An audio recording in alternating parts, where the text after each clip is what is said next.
What's up, everybody?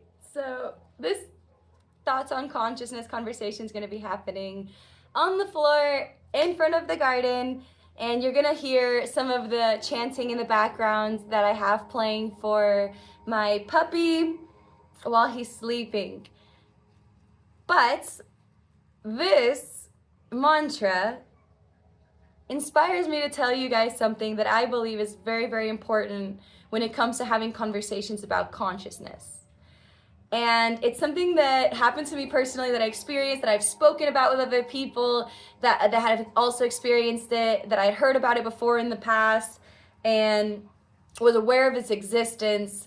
But again, as you've heard in the last videos, I have purposefully lived my life in such a way that I did not pursue egotistical recognition for spiritual or transcendental awareness. I believed that it was the exact same trap of the material world of the Maya that you would find when, wanting to be the Wolf of Wall Street or the President of the United States. So I decided that even in the matters of spiritual, transcendental meditation and awareness, I was going to be pretty relatively private about it, and then just speak about it when I was with others that understood more than me or had experienced something in the same way and that I was able to relate to. Which brings me to my past life regression and why we're doing this in front of the garden, because the garden is beautiful and I feel like being close to nature helps us to ground ourselves when we're having these transcendental and spiritual experiences, these metaphysical experiences. Grounding ourselves in nature is sometimes the best way to be able to hold on to our roots and be able to express ourselves in a way that gives credit to what we experience, even though sometimes it's not necessarily something that is experienced by everybody, and that modern science itself is also sometimes in denial of. But thank goodness there are enthusiasts out there that do go beyond what they can see and what they can feel and touch, and go more intrinsically towards what they can feel within themselves, and what they know is true. Trusting themselves, trusting their minds, trusting their own hearts and souls to guide them in this world. I believe that's one of the most powerful things that we can do as a species, as a human being, is to evolve into the place of freedom where you feel liberated and that I can sustain myself, I can take care of myself, I don't need to depend on an overlord to take care of me, because I'm not a slave. I am a human being and I am capable of love, I am capable of freedom of thought, and I'm capable of making the choice and decision for myself. So I made the choice and the decision for myself very young, and I remember thinking, wow, this must be a conversation, this must be a conversation, this must be a choice that we all make at some point, and that is something that we can actually share and relate to. However, I did know that as a child, you can be naive, as a teenager, you can be passionate, and as a young 20-year-old, you can be a bit enthusiastic, for lack of a better word, eager, egotistical, even prideful. So I have spent the majority of my 20s meditating and praying within ashrams, within temples, traveling around the world, going into nature, hiking, and now at 29 years old, I have finally sat down and I'm ready to use some of the equipment that I have available, because everything is in the studio in Houston right now, to share with you guys what I've experienced over the last 3 decades of transcendental awareness, coming from the perspective of someone who not only was exposed to transcendental meditation through Tibetan Buddhism at a very young age, between the ages of 4 and 5, but also would have their own self-realization, awakening of the eternal consciousness and connection within all beings from early childhood. So that is my experience, and I was never feeling like I was in a rush to share these stories. I just knew, Camila, you need to protect your memory, because your memory will be one of the most important things when it comes to sharing these experiences in your testimony, and then hopefully maybe sharing this information and this knowledge with others who are also on the same path and the same journey. So yeah, then I was like, okay, universe, so what? I'm a teacher, and teacher is a reductionist way of looking at it. I have prepared myself my entire life just to simply be able to communicate and express my own life experience. And what I've learned about life is that oftentimes when others are listening, they have an experience that they have related to, that they can understand and ground themselves in while I share my experience. And that is one of the most beautiful things about being human, connecting and talking with one another, communicating. So my life story so far boils down to this great moment of a past life regression where I did actually have a past life regression of being a Tibetan monk in the Himalayan mountains. And what I think of is very interesting. And if you wait until the end of the story, then you will hear what I was thinking of when I was a Tibetan monk in the Himalayan mountains. So I am on a road trip and I'm traveling through California and I'm in Mount Shasta. And I'm volunteering, working, I'm going to portal centers in the United States, Arizona, Sedona, things like this. And I found myself in Mount Shasta and I'm camping out right at the base of the mountain by the, I think it's called Bunny Flats. And I wake up very early in the morning. It's like, I want to say 5:36-ish, maybe going on 7 in the morning, dim morning light, but it's cold. And I wake up and I'm like, okay, instead of forcing myself to stay in bed, what I've learned in ISKCON, in the Hindu temple that I go to, what I've learned from Tibetan Buddhism, what I've learned from yoga and exercise and everything, from even Christian prayer, is that if you wake up early in the morning, you are more connected to your intrinsic consciousness, the voice within you that is unadulterated, that is pure, that is uncontaminated by the day, by the conditioning of the life. When you wake up around 4 or 5 in the morning, you truly do wake into your pure consciousness. And when you wake at this time and you begin to meditate or pray, the experience that you have can be very lucid, for lack of a better word. And that's exactly what I experienced. I sat up in bed. I was like, okay, I'm not going to force myself to sleep. You know, I can feel that hurts my body. So I'm going to sit up and I'm going to meditate. So I sit up and I don't go too far, right? Yeah, I'm not going to force myself to go outside, watch the sun, hike up the mountain. No, that's not what I'm doing. I wasn't prepared that day. But what I did do is I sit up in bed and I sit down in meditation. I think, wearing these pants. And I sit down in meditation and I take the red scarf that's around me, which is funny because normally I'm wearing a brown scarf. And I take this red scarf that's around me and it's sheer. And so I'm a little cold. So I'm tucking it in underneath my shins. And the moment I tuck it in underneath my shin, it's like I snap into this vision. Now, it's not like I fell asleep and started dreaming. It's not like I started imagining and fantasizing.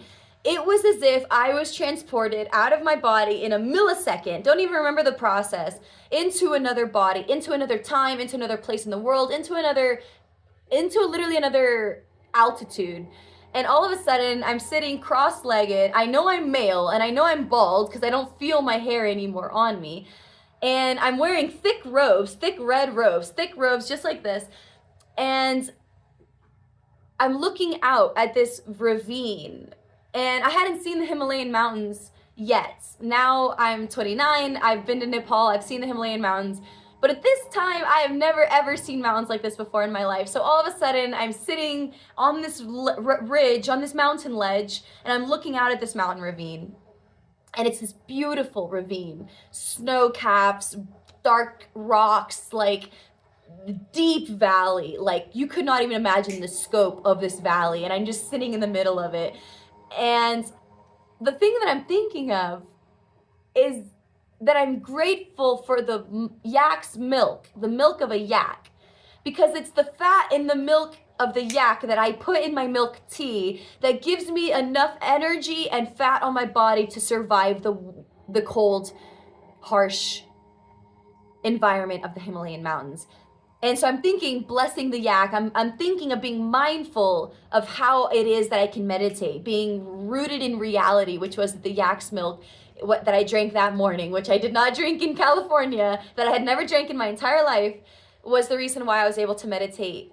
And I felt like a deep connection to that, maybe a heritage, maybe a cultural connection. I'm not sure what it was, but it was a deep connection with the yak and its milk. And I'd never been to Nepal. I'd never been to Longtong like I had in 2024. So I had never experienced this in my life. So this experience that I'm having is definitely what I would say a past life regression, a 24-year-old girl. But now here's what's really interesting, is that no preparation was done to have this past life regression. Simply just deciding to sit up and meditate, following my soul's journey, knowing the eternal nature of consciousness, and trusting in the self to sit up and meditate, to bring myself out of the comfort of this little warm nook, this little warm bed, and to experience this transcendental meditation that would bring me to a past life regression. I have tried to trust in the divine so much so since I was young and had no teacher to have these kinds of experiences. So unfortunately, my experiences are very spontaneous, but I also think that means they're very authentic because I have never been doctored or trained into how to do it, simply just experiencing, having these experiences in dreams and visions, also in near-death experiences, and also having my mom share with me her own experiences with dreams and consciousness and the divine.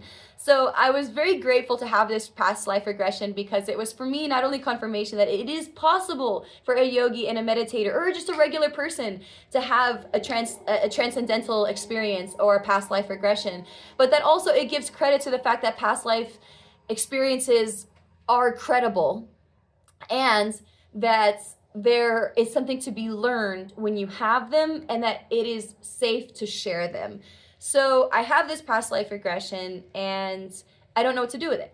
I sit on it, I meditate on it, like, okay, another memory bank, because now I've had another transcendental vision and it was of a Tibetan monk. And so I have had a confirmation that I've had a past life in Tibet. I've had a past life as a Tibetan monk, as a Buddhist monk, and that my theories from being 6, 7 years old that I was a reincarnated Tibetan Buddhist is true, and that is why the Tibetan monks in Atlanta found me at the age of 5 and 6, why they smiled at me and looked at me the way they did, to awaken the Buddha within me, to awaken the consciousness within me, to remind me of who I was and why I was crossing their paths, and reminding me of their presence in my life, even though they're not here with me. Even now I want to cry because I feel like I'm missing my Sangha. I felt like I met my Sangha at a very young age. And now I can tell you that the same Tibetan monks that I met when I was a child are still living in the United States. As far as I'm aware, I met a Guru Rinpoche in Houston, in Bel Air, Texas, years later, 20 years later. I was about 25 years old, 23 years old.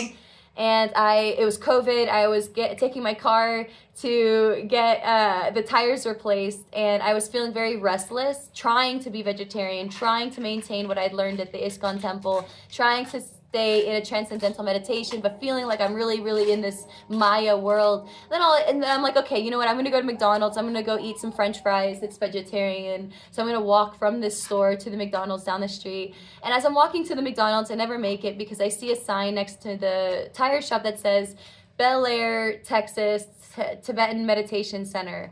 And I was like, oh my God, that's a sign. So I walk in, and I'm always following these signs. It's not like they happen consecutively, but I'm always staying in a state of meditation, aware and remembering deep within the memory of who I am, why it is that I took the path that I have. And I walk into this meditation center, and you're not going to believe it, but it is the year of the rat, which is the year that I was born in 1996. So we're at a full cycle.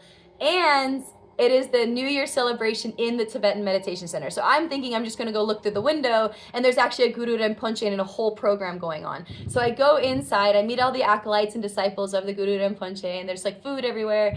And I go inside and I sit down in front of the Guru Rinpoche and I listen to him speak, and he's speaking about Bodhisattva, and he's saying the prayers, and I'm saying the prayers after him because I have some experience with Tibetan prayers. And he can recognize, obviously, that I have some experience in Tibetan meditation and that I just literally randomly walked in halfway in the middle of the program. So this Guru Rinpoche is definitely aware of my presence. And when I ask him the question that I ask him, what is a bodhisattva? He kind of looks at me like annoyed, like, why would you ask me that? And I was like, you know what? That is true, because that wasn't the question that was on my heart. I know this man. I know this Guru Rinpoche, and I need to ask him what's in my heart. So as he's leaving, I know how to approach gurus because of ISKCON. So I come very humbly and I say, Guru Rinpoche, sir, can I please ask you a question? I think I even called him Prabhu. I was like, can I please ask you a question? And his disciples all huddle around us. And I'm like really scared, but I'm just like, Guru Rinpoche. And now the female acolyte's right next to me, and I'm leaning in a little more towards her, but I'm listening. I'm like, okay, can I speak? And he goes, yes. So I'm like, okay. So I asked the question, and I asked the question very humbly. I said, Guru Rinpoche, when I was a child, I lived in Atlanta, Georgia, and there was a group of Tibetan monks. They were about 20 years old. Who were they and where are they now? And he looks at me and he goes, he thinks about it a second. He goes, okay, that's the question you were meaning to ask. He goes, Emory. I was like, no. Emory University? Okay, I know Emory University. students in biology, he tells me. They were students in biology. So they were not only Tibetan monks, they were not only refugees, they were not only basketball players at the local YMCA, they were students of biology at Emory University, and they were studying transcendental Buddhism and its connections with science, which is exactly what I chose my life to do. So I thought that was just absolutely fascinating. I was super grateful for that experience. And it was a way for me to be able to connect with the monks that had awakened the consciousness within me, the little Buddha within me, that would struggle her entire life in a very peaceful state and suffer in a very peaceful state, thanks to her friends and the beautiful smiles that they shared with me and the saffron robes that they had. Because of those saffron robes, I would make this subconscious decision every single day from second grade on to be a kind person. And now I've outgrown the subconscious memory of the saffron robes, because now it's a very conscious memory of mine. I'm now very consciously aware of it. But at the time, it was just a flash. Every single time I made the decision to be a kind person, even if I was being bullied, and I was not a perfect person. I was definitely fighting kids in school if I needed to, but not very often, but I was trying to be a kind person, even if it was, for example, with somebody that was a bit of an ostracized person or isolated person like I would try to be a kind person, even if it was a teacher or a person that was being unkind.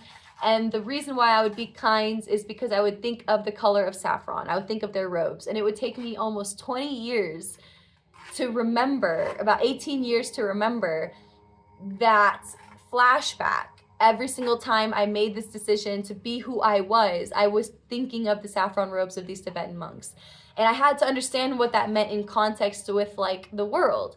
So I understood that there was a path that one could take for transcendental awareness and consciousness, for ascending, so to speak, from this material world, from liberating oneself, mokshi, some samadhi, whatever it was, this attainment, this enlightenment, that it was something that the ego could latch onto, and that you would never find it through the path of the ego. And somehow I understood that at a very young age. So I decided to renounce the ego. I decided to renounce the searching for freedom, the freedom came naturally. I think the freedom was the innate quality within me as an American, but also as a Tibetan Buddhist, to believe that I am free to believe what I want. I am free to think as I wish. And because of that freedom, I can reach enlightenment. I can choose the path that I walk, even if it's not the path that my parents walk, even if it's not the path that my society or my generation walks, that I'm going to walk this path because I have met those who have been on the path before me and have helped guide me to this path. And now the inner being within me is awakened and conscious of that, and it is choosing this path. So I chose this path consciously in this life. And every single time I would make that choice, remaking that decision to be a kind person, remaking that decision to be who I am, to remember who I am, I would have this flashback of this Tibetan monk's saffron robes, of these Tibetan monks' saffron robes. And then they'd go on to invite my brother and my mom and my dad into their home, and we'd see their sand mandalas. It was a very cultural experience, very NPR type thing. But I knew deep down what it was that I was chosen out of the entire universe to meet these monks, because I was chosen to be awakened at that age, because I was a reincarnate of either a Guru Rinpoche or a Tibetan Buddhist. And I have yet, or a Dalai Lama. I have never spoken these words to very... So as this transcendental mantra is playing in the background, I am remembering all of these moments that built me into who I am. However, it was the rejection of those things that were what I were considering contaminating or egotistical that would allow me to be able to come to fruition, to fulfill the purpose that I believe that I was put on this earth to obtain, which is self-awareness, yes, but also transcendental awakening. And it's not just me, because I realized that I was actually living in a world that was going through the age of awakening, that I was one of a generation of this transcendental awakening. They called them the indigo children and all these things. But what I knew deep down within me was that I was a Tibetan monk, that I was a Buddhist monk in a past life, and that because I was introduced to Tibetan Buddhism at 5 years old, that I was also a Tibetan monk in this life, that I am a Buddhist monk. But I was not raised in a Buddhist household, so I had to hold on to what I knew for myself. And I kind of had a radical family. My mom came to the United States from Guatemala, leaving this country at a very young age, very radical decision. And then my dad, long hair hippie guy, growing up in a conservative state, you know, smoking weed, reading books that they usually burn, right? So I grew up with very, you know, watching documentaries, Zeitgeist, freaking Anonymous. Like, I was going to rallies and protests. My father was a part of this awakening, but the awakening that was taking place was not necessarily the awakening I had personally experienced, that I believe was transcendent, possibly even beyond evolutionary, for what we're experiencing as a society. And I was grateful to be one of those chosen people to have that experience, because I believe that it is people like that, people like us, that have these awakenings, that have these experiences, that are able to usher the generation of awakening into the future of what it's meant to be, because this is timeless. This is not generational. This is not an epic or anything like this. This is something that happens on an individual level over and over and over again. And there are societies like the Tibetan Buddhists, like the Hindu, like Christians and Jews. Like, there are roots in the faiths and in the cultural traditions that we have that teach us something deep and esoteric that's within our DNA, that when we reawaken, we realize that we have known always, that has been forever with us and in our people and in the stories that we tell and in nature that we see and in the divine consciousness that speaks to us and that shares with us visions. So I decided I wasn't going to latch on to the egotistical chase, that I wasn't going to go to India and be the one to bring, you know, that I wasn't going to be the one to bring transcendental meditation to the United States, because it was already shared around the world. The technology was already doing that. So what was my purpose? Well, my purpose is very simple. It's to detach. Detach from this world and to find your awakening, find your liberation and enlightenment for yourself as an individual. To understand transcendental meditation and Buddhism deeply and intrinsically without having to have the need or feel the need to share that with the world. And it took me about 10 years throughout my 20s to come to the place where I feel that I have truly meditated and digested what I've experienced in these last 3 decades as not only a transcendentalist, as a spiritual enthusiast, as a clairvoyant, however you say it, but also as a human being. So unfortunately, my video keeps stopping because I'm very low on storage, and I apologize if that makes my story incongruent. However, I keep coming back to how important this is, because I am only just now really talking about it. It's something that I've been aware of my entire life, but now I'm really talking about it and I'm sharing it publicly, which was that I radically renounced the idea that I was going to be world famous for this. I always knew that I would speak to the world one day. I wanted to prepare myself to speak on an international platform. That's why I developed Earth Threads International and all the philanthropy work that I've done around the world. But the idea, it almost destroyed me at a very young age. Within a millisecond, if you can imagine. Being chosen to experience this awakening and then realizing that you may not be the person that shares that with the world. It could break people. True enlightenment can destroy someone. And I had to renounce this world. I had to renounce the way I was raised, the way that my parents raised me, what they believed. I had to renounce all things in order to maintain the truth of who I am.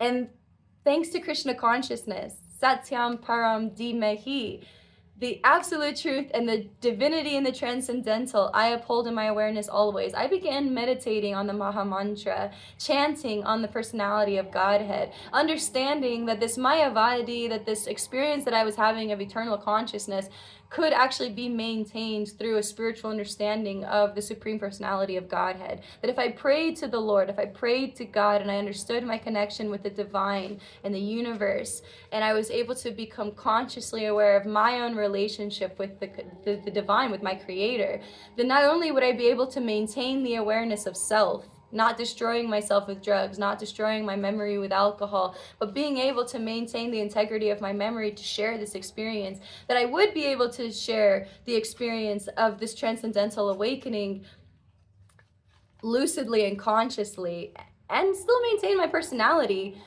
without destroying myself from within, without destroying myself in the pursuit of this enlightenment and this liberation.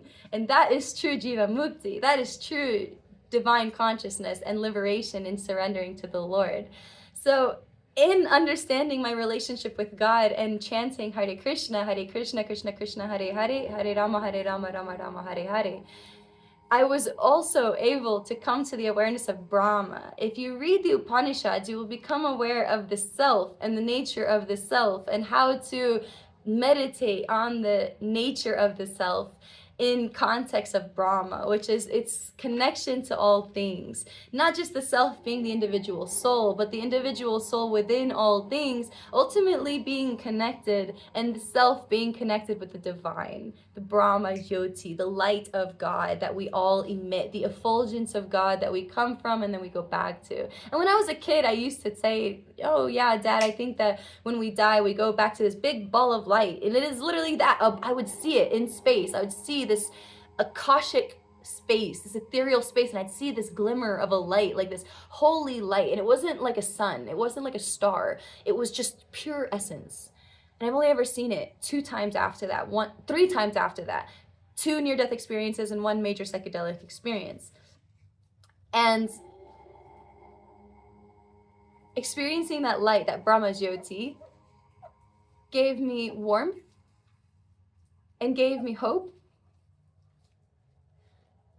that this is not just the one experience of life. And that if I can dedicate and devote myself to this life, that I have not lost anything. That if I truly am an eternal being, that I can have a relationship with the Divine Lord. And not only have a relationship with the Divine Lord, but then now begin to also understand myself.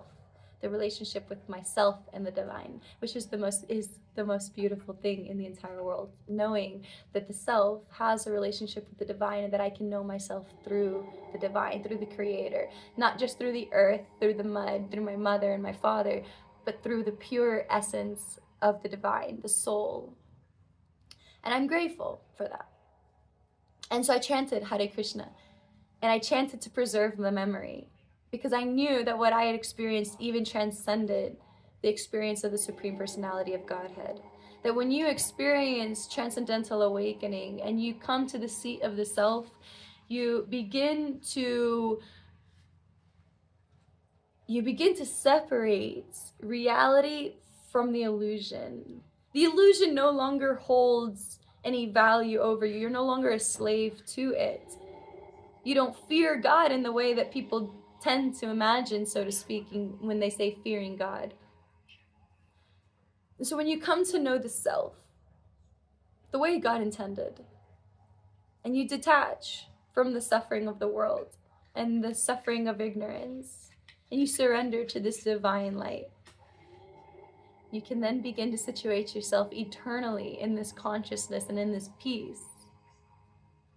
And you can share it with others, bringing that liberation to Earth, to whatever planet you choose to go to, whether it's going back to divine, and bringing the peace with you to grace the Holy Lord with it.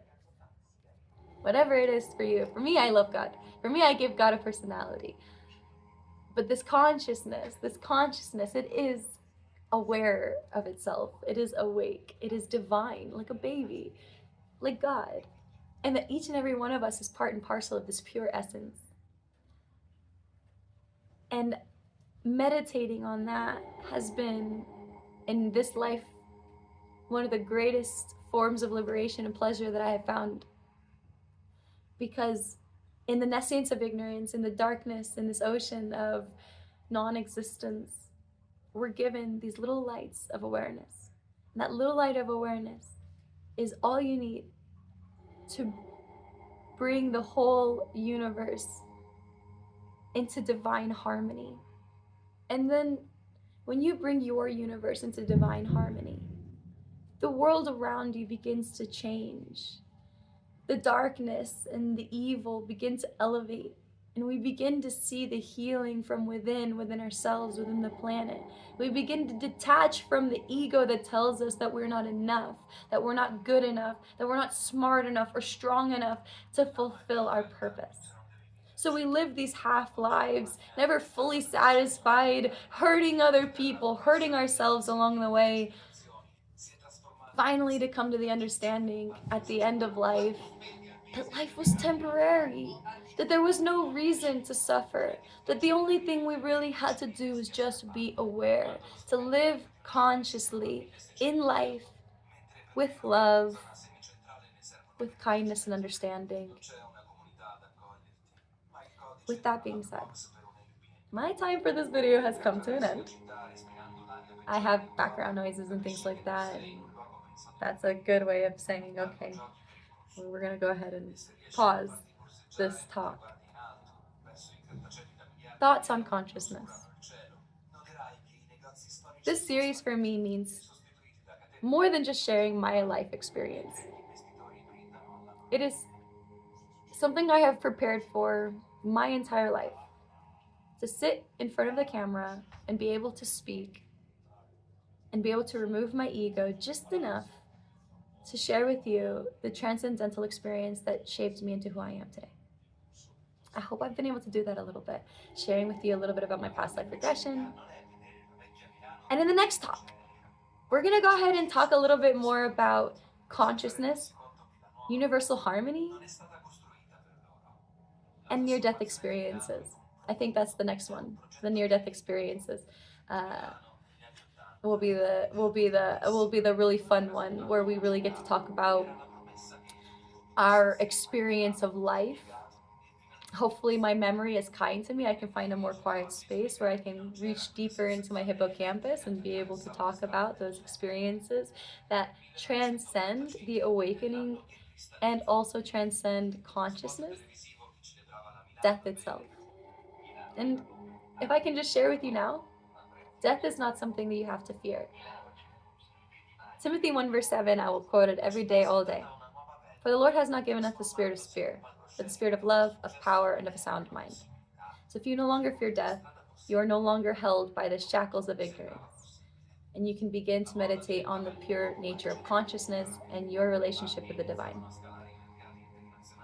With that being said, Hari Om, Hare Krishna, the Lord be with you, may God bless you, and may you have a beautiful day. However it is for you, may the universe align to reach all of your dreams, hopes, goals, ambitions, and also to give you a little peace. That ultimately our entire purpose is to find peace and to reside in universal harmony. Peace, love, and namaste.